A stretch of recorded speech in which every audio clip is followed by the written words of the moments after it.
Warning, the following audio transmission is based on theory and is intended for entertainment purposes only. It's Doomsday and its affiliates will not be held liable for anything your dumbass does. Listener discretion is advised.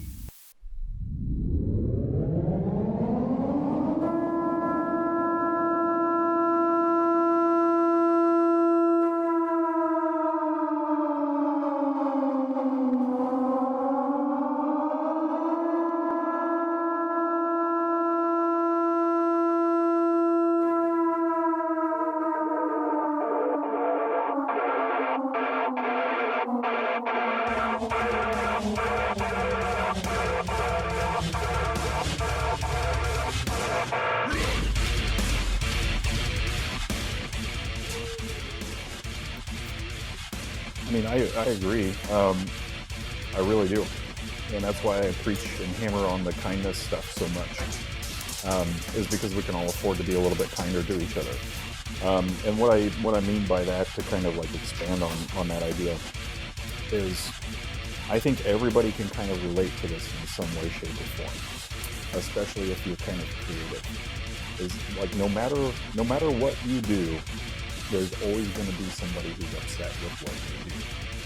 No matter how good the photo is that you took, no matter how good the song is that you wrote, no matter what it is, somebody's going to take an issue with it. And generally the answer to that is, well, who cares? They don't have to watch. That's where the kindness comes into play on both sides, is that yes, absolutely, who cares? If they don't like it, they can move along. Doesn't mean that they have to come through and just write some nasty comment on it because they're having a bad day. But we have to be cognizant as the creator that, maybe they said it was really crappy because they're just having a crappy day or they just don't like it. But it sucks that they went out of their way to just spread some angry stuff, on somebody's comment thread that they don't even know who this person is. Have no idea. Never met him in real life. Just no clue. Just somebody random. Like, hey, your song sucks. Okay, great, dude. Sorry you're having a horrible day that you felt the need to come all this way over here and say that. But we need to start by being a little kinder to each other, because I notice, it doesn't matter how nice you are, somebody will take issue with it. It doesn't matter how loving or caring you are, somebody will take issue with that. But a lot of times it's a lot of people are failing to see the potential in encouraging people instead of belittling people. And I think that's initially where this change starts that we want to see. And we can't change that in the macro, but we can only change it in our immediate circle. Just because we wake up grouchy and don't want to go to work or whatever doesn't mean that we've got to crap on somebody else's day. Everybody struggles with this and we're all going to struggle with it.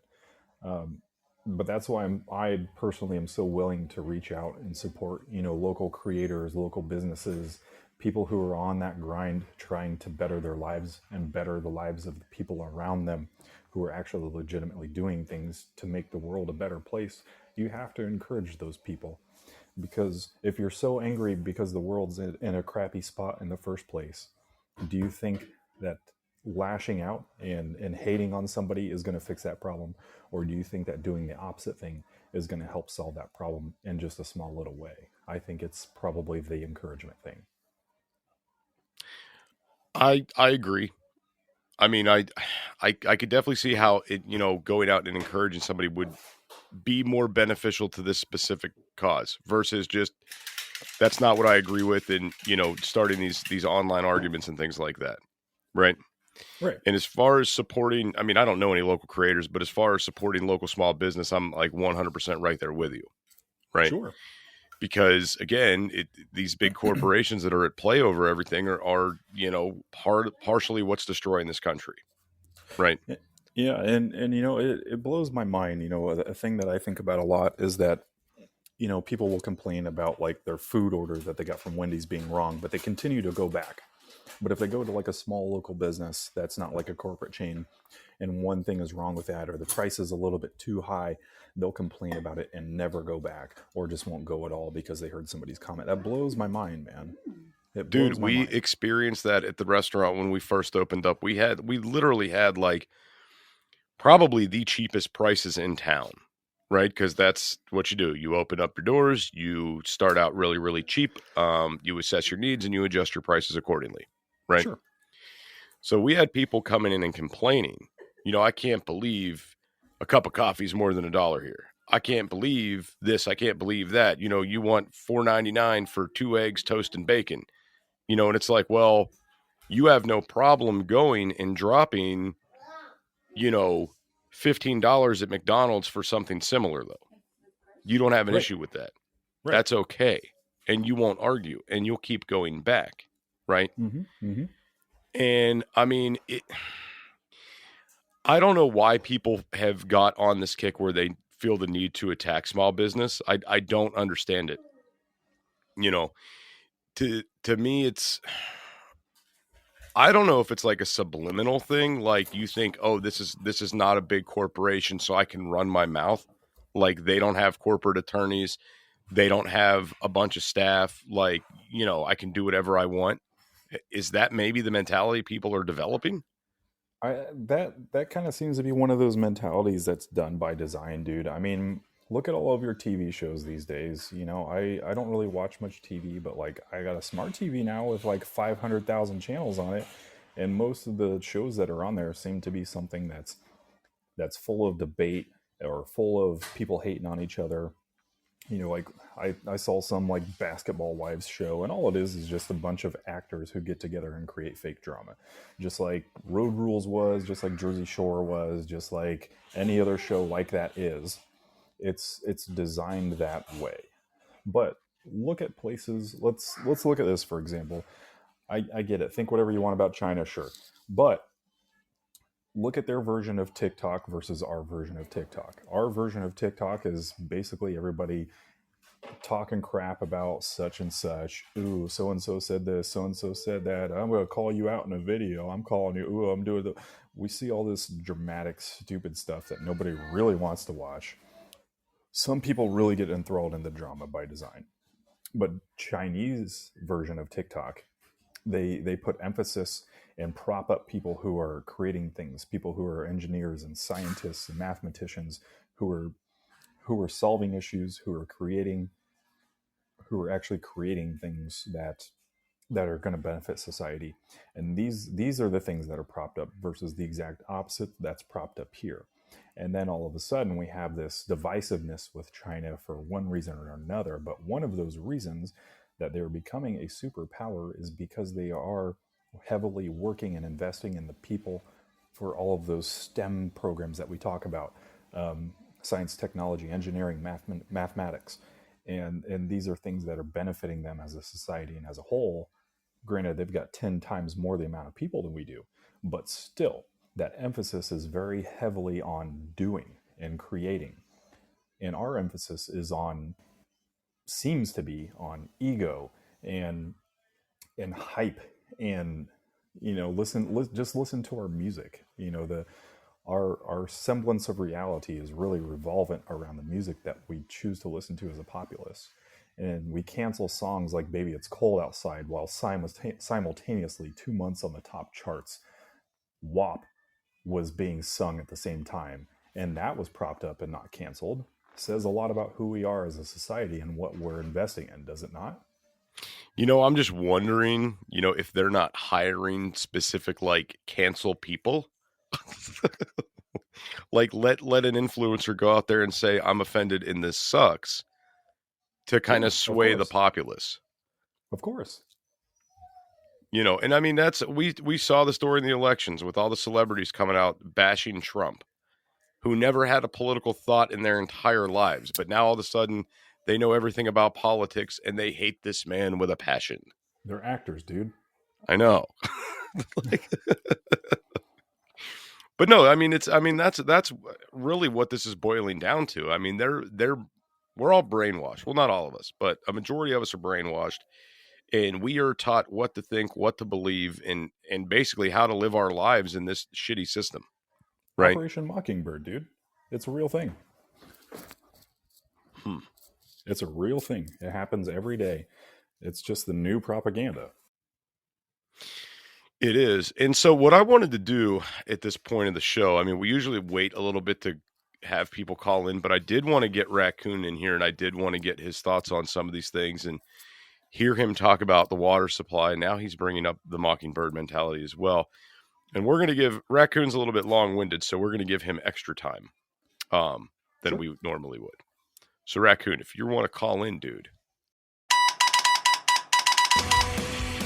Hey preppers, do you want 10% off survival food? Go to www.readywise.com and use code DOOM10 at checkout for 10% off all your survival food needs. Again, that's code DOOM10 at checkout at readywise.com, DOOM10 for 10% off at readywise.com.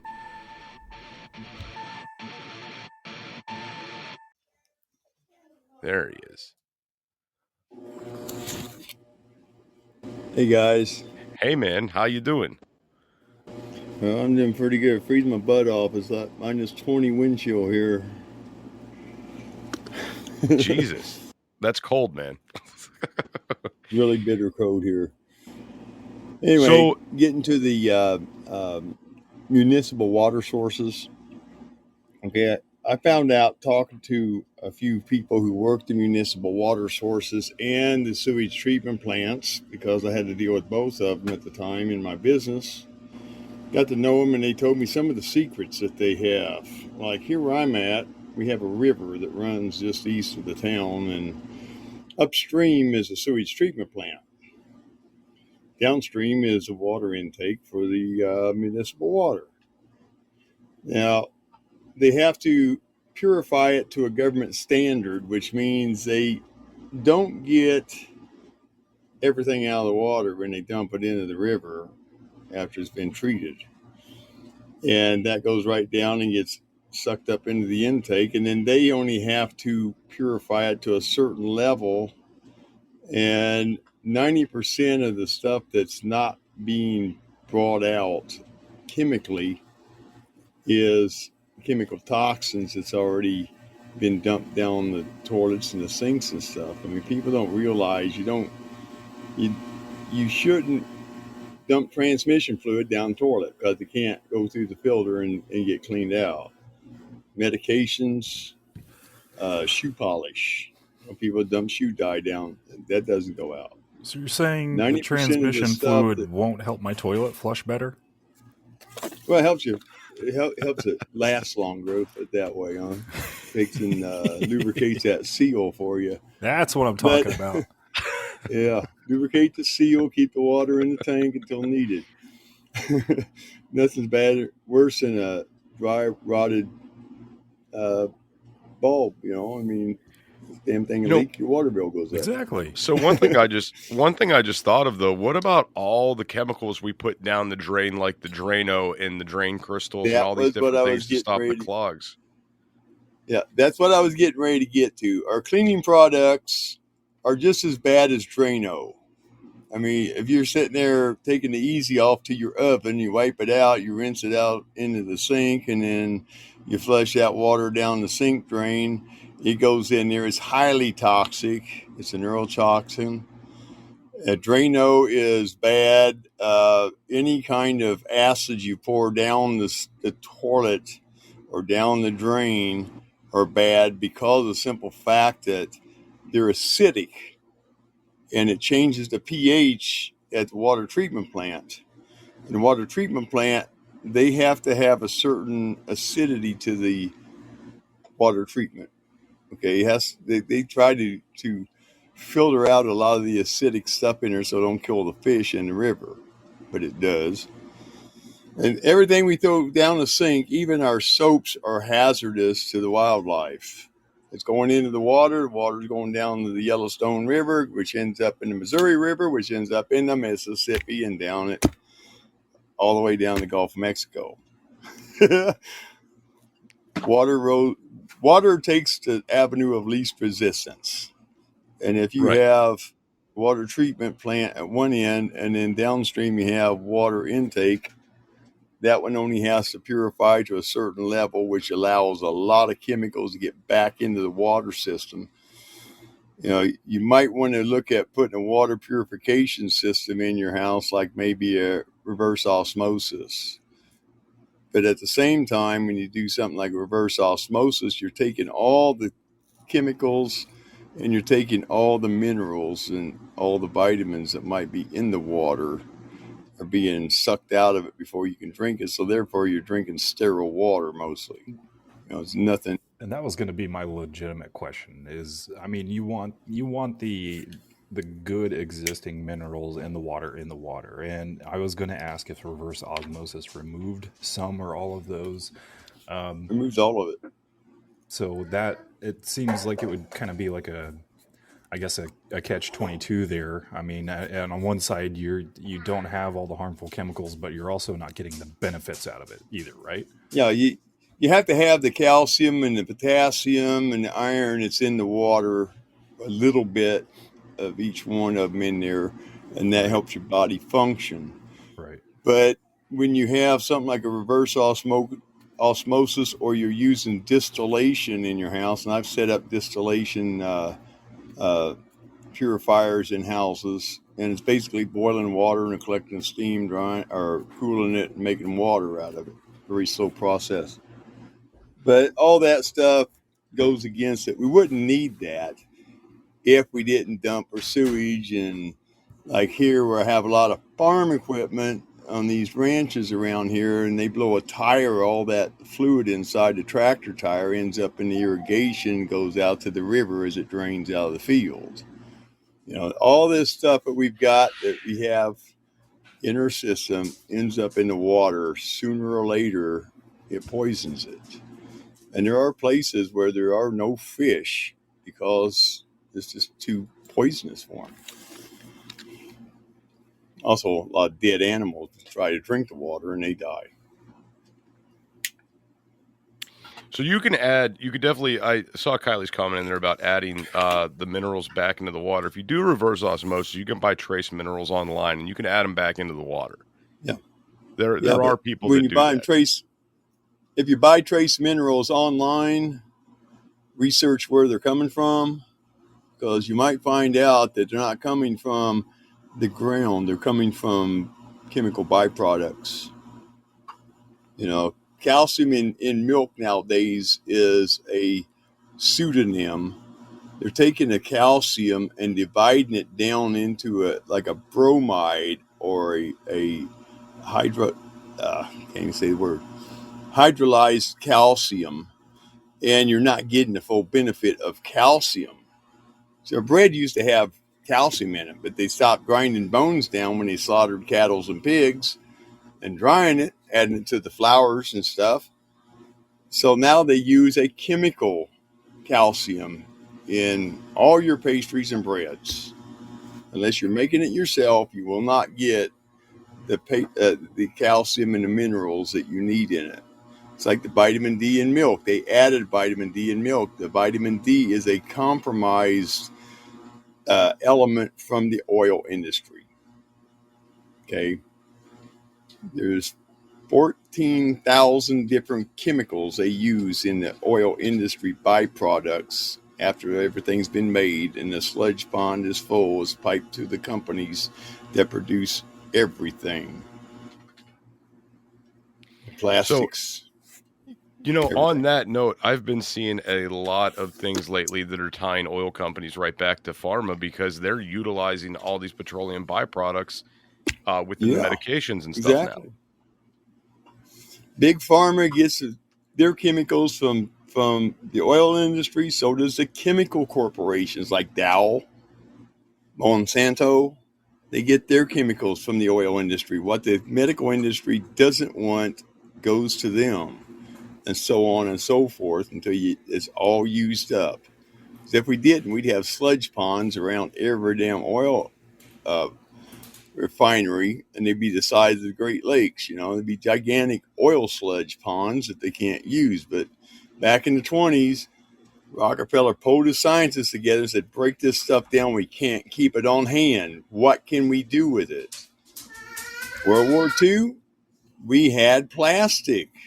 Where did that come from? Oil industry. They isolated what they needed and took it out of it.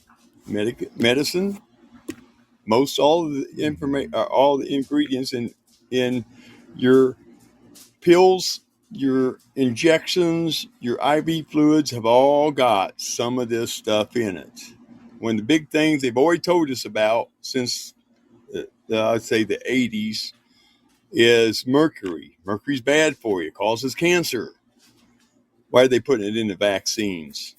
I know they're putting it in the vaccines because I've talked to the FDA and they've shut me down by, when I call them up for a question, I don't get the computer.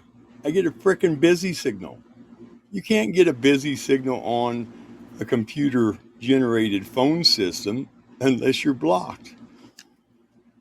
So you were Same with wait, you were CDC. affected. medication because it helps react to the vaccine. It helps it distribute it across your body. No, it doesn't. It is a reactant. It's used to keep it from coagulating in the bottle. So I'm just still kind of, my mind's a little bit blown. Out of all people for the FDA to block, they blocked you, Raccoon? Yeah. Well, when I first got on there, I always talked to them. And one time I've talked to 16 scientists and one head in charge of microbiology. That was at CDC.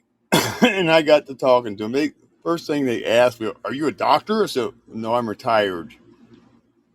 I guess they assumed I was a doctor. But I started doing that long before that when I was still in the medical field. I would get this stuff and I would look at it because I have a bad habit of memorizing things. And through the years of being a medical supply NCO for an aid station, getting all this stuff in my spare time, I would take all the ingredient package lists and read them. And I was seeing a big conglomeration of chemicals that were put in everything. And it's like, wait a minute, what's this about? And then somebody said, well, maybe you ought to call CDC. And that's when I found out CDC back in 83 was not a government agency. It's a private corporation that the government says, hey, we need some help. Can you help us? And all of a sudden, their word becomes etched in stone. You have to go by it.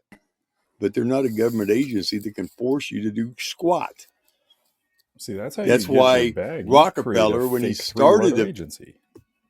Yeah, another fake three-letter agency. And the FDA says, here's what we want you to put in your medication. And you can add whatever you think you need to put into it. Now, I hate to sound rough and anti-Semitic, but every one of those agencies and every one of those medical industries are all headed by what? Jewish Are you allowed to hierarchies. say the word? You look at the names, you look at where they're from, you find out they're all Jewish. Okay? But I'm not going to dive into that. I'm just putting that out there.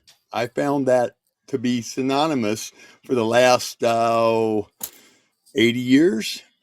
Okay, now Always. you know how Kanye ended up using the J word, right? I know.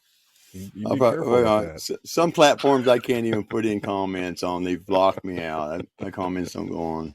I'm not worried about it. Check your bank account after this episode and make sure that I don't they have a didn't bank cancel it. account. Okay. I don't have a bank account.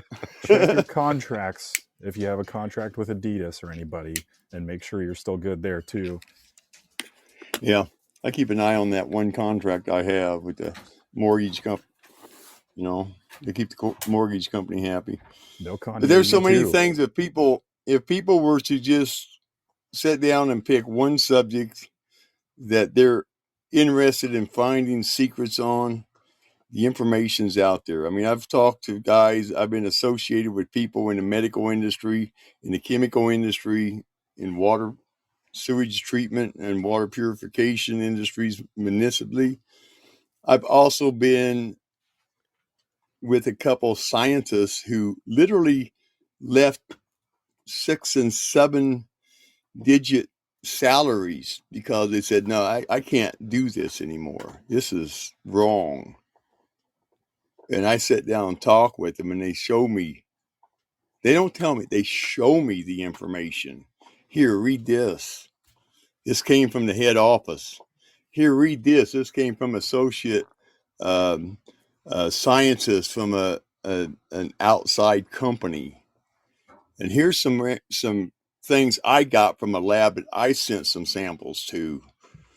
And it's like, holy crap. So, Raccoon, I've been down the rabbit circle holes. you back to the water thing, because I wanted to get in. My big concern is, what are the most harmful chemicals that are in the water right now that we should be concerned with? The drugs, the chemicals that the water system can't pull out when it cleans the sewage. Because every water company that pumps water from a river or a lake, and there's a lot of them out there, they get their stuff downstream from the sewage treatment plants. There's a reason for that, and I already stated it. Okay? There's a reason why it's always downriver when they suck the water out instead of upriver where it might be cleaner. They're given money to do that. Here's a couple million for your water project. Oh, you need to make your sewage treatment bigger. Put in more settling ponds. What do you think they do with all the settling pond stuff that comes out once they dry the settling pond out? Those settling tanks, the round ones?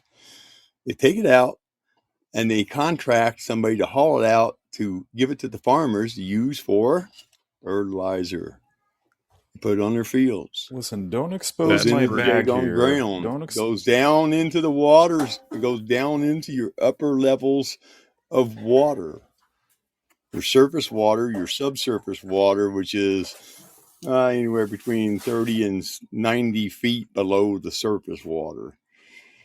And when you drill into an artesian well, or a well pocket, as they call it, is an underground cavern like they have in San Antonio. You drill into that bad boy, well, it's not watertight. And a lot of that stuff glides in with the pipe and continues to pollute it. When you got 50, 60,000 wells in the same aqueduct, the aqueduct gets polluted to a certain point and it becomes harmful. The big minerals that you have to look at that will harm you are, and I say minerals, not metals, but minerals are aluminum, lead, mercury, barium. Nowadays, we've got all these daggone lithium batteries people are flushing and throwing into landfills and stuff. That gets into the water systems. I mean, all these things that we throw in the toilet, the sink, or even taken to the landfill, it all ends up back in the water system. And if you got a well, or if you got a town who gets their water from a well, it's not river drawn, but from the ground, chances are it's been polluted. And if it's not been polluted, it will be polluted soon. Because we got new chemicals that came out that everybody's using now. It's all ending up in the landfills or in the sewage treatment plants. And that's where the big scare is at. It's not the food. You can pretty much cut down your food intake and not eat 50,000 calories a day and cut out some of the crap. That will help detoxify your body naturally. But you can only live 3 days under ideal conditions without water. So, Raccoon, I appreciate you calling in. We got about 20 minutes left here. I wanted to jump back to Jake, but I appreciate you calling in and enlightening us on what you know about these waterways. Well, I got 40 years of research. Well, I'll definitely have to get you back in here whenever we get deeper into this stuff, because we might at some point. I'm not sure when, but at some point we will. But thank you, Raccoon. I appreciate you, man. All right. All right, Jake, are you still with us? That man's trying to expose my bag. I said I'm trying to get a McDonald's in my hospital food court here, and he's just spilling all the secrets. If I had a word for it, I'd make it up and just call it, I don't know, tip of the tongue, double dipping, maybe. Double dipping. Yes, there you go. Yeah. So, I mean, when this when this Watch, you guys remember when the Watch the Waters documentary came out and artist was saying, you know, there's all this shit in the water, there's this, there's that, as he was selling the solution and the cure along with, you know, water purification systems. At that point, I got into doing some research of a lot of what was in the water, and there's horrible shit in the water, guys. There's arsenic in there. There's all kinds of shit, and it's not going away. And I've never been so thankful, you know, knowing what I know now, to not be connected to a city water system. Right. It's been like that for years too. I mean, look at the most recent big thing, the Camp Lejeune class action that they're throwing on people. You know, that's toxic water that people were literally poisoned by, and now they're facing a class action lawsuit for millions of dollars for people who have had cancers and reproductive harm and all sorts of problems.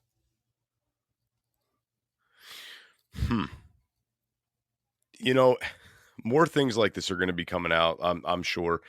And I'm wondering if it's going to be a thing where it's like a build up till they offer a cure and a solution for it, and then want to charge us out the ass for it. Or if they simply say like that this is a bad area and we have to move on. You can't get clean water here anymore. You have to leave. We have to shut down this county. We can't do this anymore. Right. Because at some point we're going to pollute ourselves out of a fucking planet.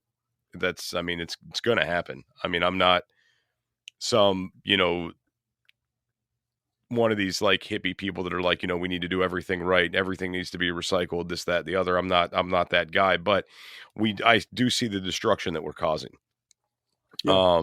I think there has to be a balance too. I mean, we don't have to be all like gung ho about things. You know, you have to just, you know, use all organic, all natural, everything, blah, blah, blah, blah. No, I mean, you can do that for sure, but, you know, practice some discernment. Like I said, don't flush your meds down the toilet. Dispose of them the proper way.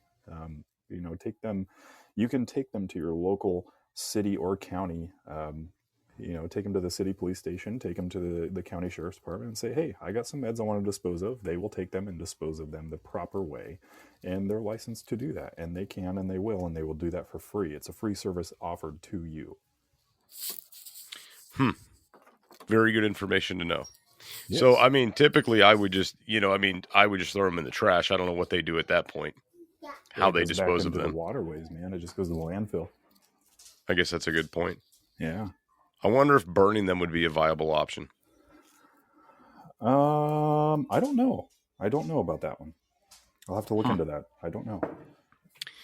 So, guys, before we are out of here, because we only got about 15 minutes left here before we're out, I did want to get Spanky to call in as well, if he's still in here listening, Spanky or Scooter, so they could tell you about the charity drive that they're doing.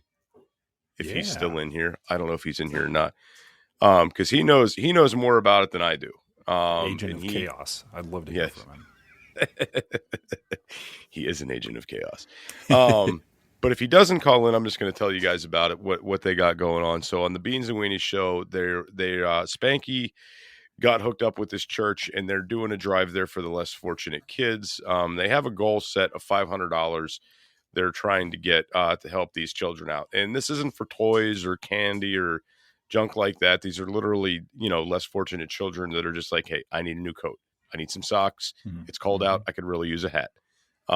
Is basically what these kids want. So the goal is to raise $500. They have to the 22nd to do it. So they're going to be pushing this hard tonight in the show. And right now they are, I believe, $200 away from meeting that goal. So if you guys want to help them out with that, you go to beansandweenieshow.com, and there's a PayPal link in there where you could donate to them. I think they have some other way to donate too, but what I know about is the PayPal. That's how I donated.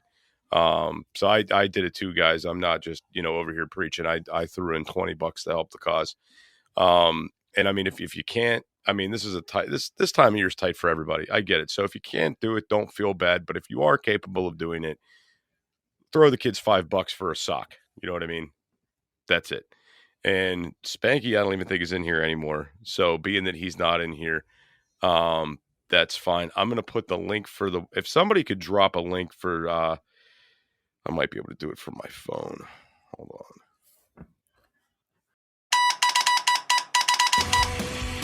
Hey preppers, do you want 10% off survival food? Go to www.readywise.com and use code DOOM10 at checkout for 10% off all your survival food needs. Again, that's code DOOM10 at checkout at readywise.com, DOOM10 for 10% off at readywise.com.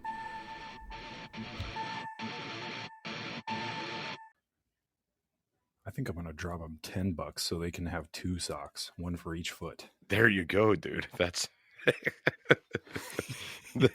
yes, 2 socks. I just got Spanky. He's only got 1 foot. It was a foot joke, but he's not in here to hear it. Anyway, so that's the website there, guys. beansandweenieshow.com. If you go there, they have a PayPal set up, and you can PayPal them if you want to donate to the kids. And I think that they're probably going to get some more donations tonight because they have a show. We have a show tonight, and I'll be in there, and I'm sure they'll be pushing this as well. So it is a good thing to help these guys out. And I know a lot of people, guys, I'm not saying to go out and save the damn world. It's not where I'm going with this. We all have problems within our own communities that need to be dealt with. And there are things you could do to help. And there are little charities around, and there's a lot of volunteer work, guys. There's a lot of people that just need volunteers to help out because they have nobody and they don't have funding, right? So if you are capable, guys, this is a great time of year to go volunteer and help out. It really, really is.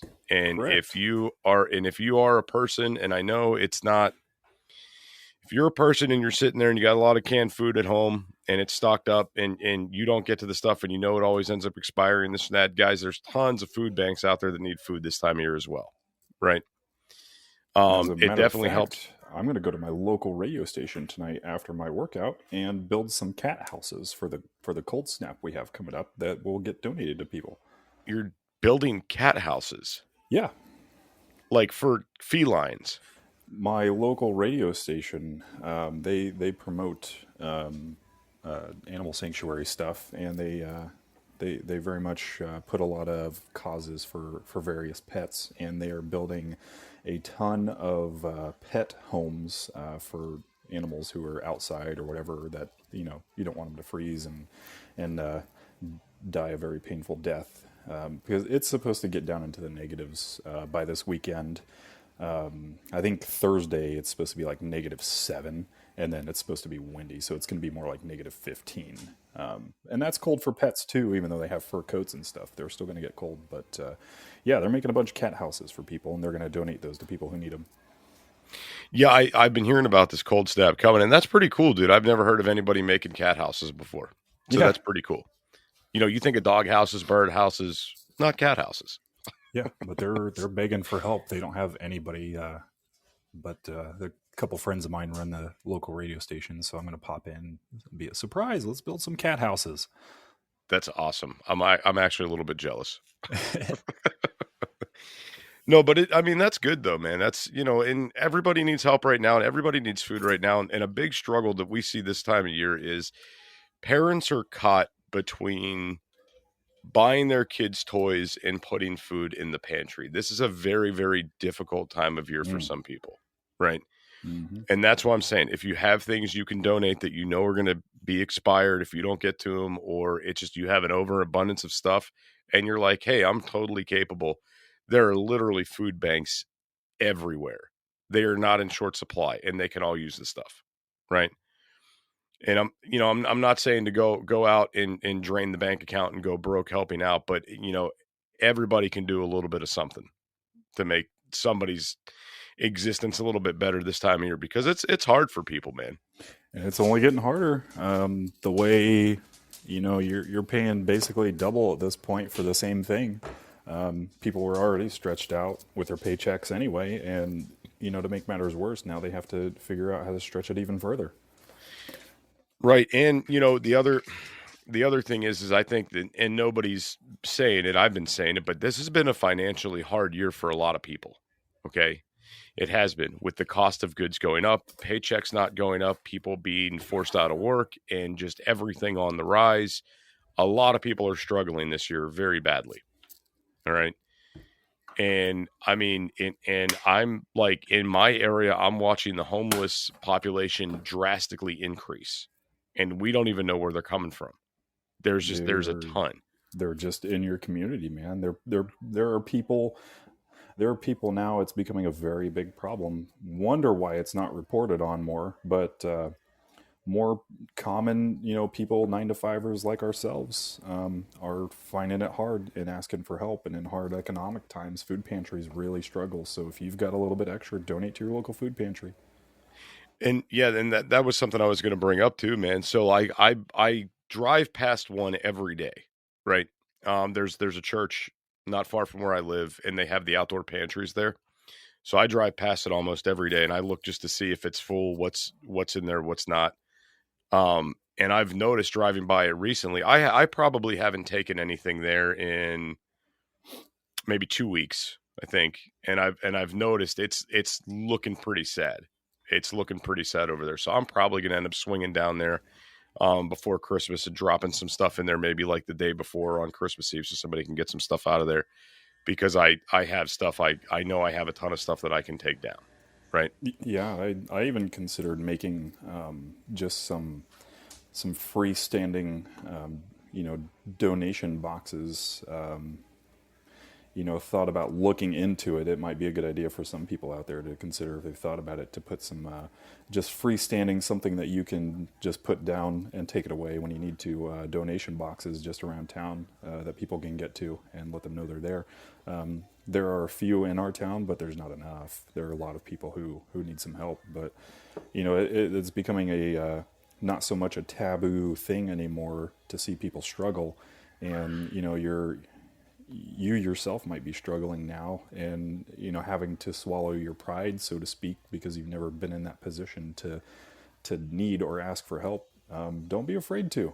Don't be afraid to. If you need help, ask for help. There are a lot of people around that are willing to help. Right. And I mean, guys, the reality of this is nobody wants to go to bed hungry. Nobody wants to see their kids cry because their kids are hungry and they can't feed them. A lot of us are very fortunate and we're not in that position, and I've never been in that position. So I mean, I can only imagine what these people are going through, but you brought up a good idea, Jake. Maybe I should put a food donation box. Well, I'll have to talk to my wife about it. I don't think she'll say no, but maybe we should put a donation box in the restaurant, and I could periodically empty that out and take it to the local pantries. I thought about just doing it here and just putting one right in my right here at my house, and just letting people know it's here, and just stop by. No questions asked. If you need it, take it. Right. Yeah, see, I would do that, but the deer aren't going to donate much. I kind of live out in the middle of nowhere. No one's going to see my box. Buy hats, mittens, scarves, and socks, dollar store. Yeah, that's a good point too. That's something else that's definitely needed right now are warm weather clothes. Absolutely. Stuff from the dollar store would be good. And I mean, like, I'm sure everybody, has a Goodwill and stuff in their area. But I mean, like, I take stuff to the Salvation Army. I take stuff to Goodwill. I've never thought about taking it to the pantries, though. And like, like, here's a hoodie, here's a sweater, pop that in there. I've never thought about doing that. So maybe that's something you guys can do as well. If you've got some leftover clothes laying around, warm stuff that, people could use that you're not utilizing, maybe that's where you would take it, because Goodwill just profits off that shit. Right. Better yet, it's almost like we have communities that we could utilize to say, you know what, send us some stuff. We'll make some donation boxes. That might be workable. Yeah, absolutely. So, guys, we got about, we could do, yes, we will do that later. We got about 6 minutes left here, not even, a little under 5. And I'm done, man. I think I'm all talked out for the evening. Jake, you got anything you want to add before we're out of here? Yeah, dude. A thought that popped up, something that goes kind of undermined with everything going on with the holidays. Just practice some caution and discernment. This time of year, yes, is financially difficult, but this time of year is also the highest chance of someone that you know or in your community having a house fire. We have had in the last week 4 of them that have been total losses for people. Holidays, especially Christmas, are always a time for an excess amount of home fires, because extra things are plugged in, extra space heaters, Christmas lights, Christmas trees, all of those things contribute to overpowering and overloading a system and causing a home fire. And you will probably, if you spend enough time on your socials, see somebody in your community that you know having a house fire. One of which they have a family of 6 and they've lost everything. And these are all within a few minutes drive of my own house. But maybe be mindful of that and, going on the donative thing. Our community has been really good about stepping in and helping these people, donate everything that they can, clothes, food, everything to get them by. And even friends of ours in the past couple of years have had home fires that end up being a complete loss. So just be extra careful, celebrate with your family the way you celebrate, but, be careful and, and be very, very mindful of what you're using. Don't use a space heater plugged into an extension cord, into the wall, into a Christmas tree.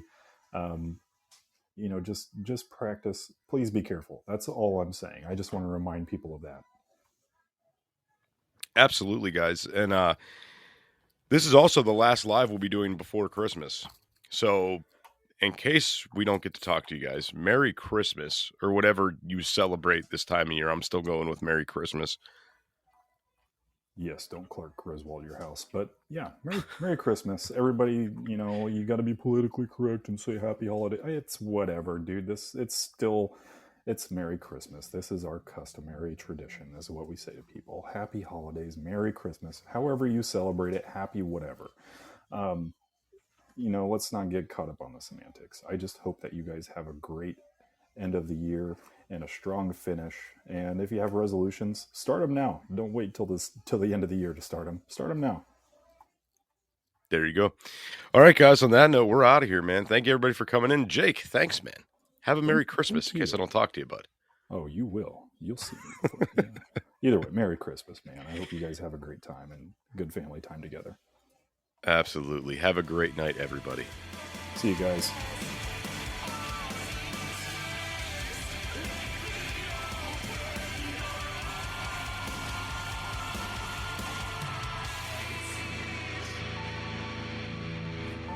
This is an emergency action message. At approximately 1 a.m. Eastern Daylight Time, NORAD is tracking 15 ICBM nuclear missiles inbound to the following cities: Orlando, Miami, Pittsburgh, Dover, Newark, Richland, Philadelphia, New York City, Baltimore, Los Angeles, Las Vegas, Boston, Seattle, Detroit. This is an extremely deadly situation. Stay tuned. The next emergency message will be a presidential address.